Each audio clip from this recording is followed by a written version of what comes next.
बिस्मिल्लाहिर्रहमानिर्रहीम। अस्सलामु अलैकुम डियर व्यूअर्स, आपके favourite informative channel matter life problem से आपकी ज़िंदगी में हाजिर हैं। हमारा आज का टॉपिक है दौरान हमल बवासीर या कब्ज़ क्यों होती है और इसका इलाज कैसे करना चाहिए।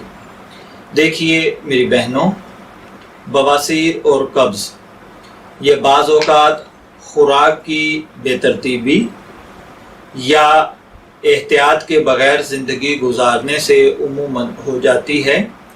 अगर मकत यानी पखाने के मुकाम पर फूली हुई रगें हों तो ये बवासीर होती है, जो कि रहम के अंदर जब ये पैदाइश की बढ़ोतरी का सिलसिला चल रहा होता है और बच्चे का बोझ बढ़ जाता है तो फिर बाज़ ख़वातीन को बवासीर की शिकायत पैदा हो जाती है।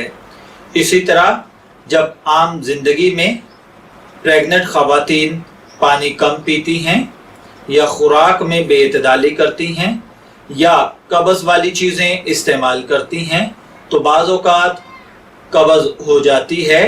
तो अगर आपको भी दौरान हमल या दौरान प्रेगनेंसी बवासीर या कब्ज़ की शिकायत रहती है तो आप इस सूरत में अगर बवासीर है तो नीम गर्म पानी के टब में बैठें, और इसी तरह अगर आपको कब्ज़ है तो पानी का इस्तेमाल बढ़ा दें, फल ज़्यादा खाएं, रेशादार जो ग़िज़ाएँ हैं उनका इस्तेमाल बढ़ा दें। और इसके अलावा याद रखिए, इन चीज़ों के लिए कभी भी खुद से कोई मेडिसिन इस्तेमाल ना करें।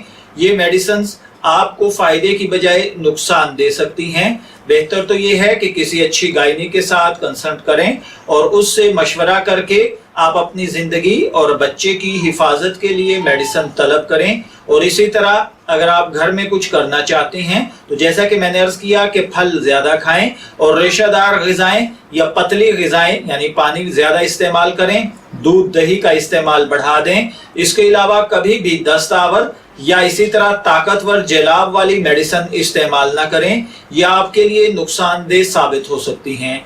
मैं दुआ गो हूँ कि अल्लाह ताला हर भाई बहन को इन मसाइल को समझकर इनके मुताबिक अमल करने की तौफीक अता फरमाए। इजाज़त चाहेंगे, फिर मिलेंगे किसी नए टॉपिक के साथ। तब तक के लिए अल्लाह हाफिज़।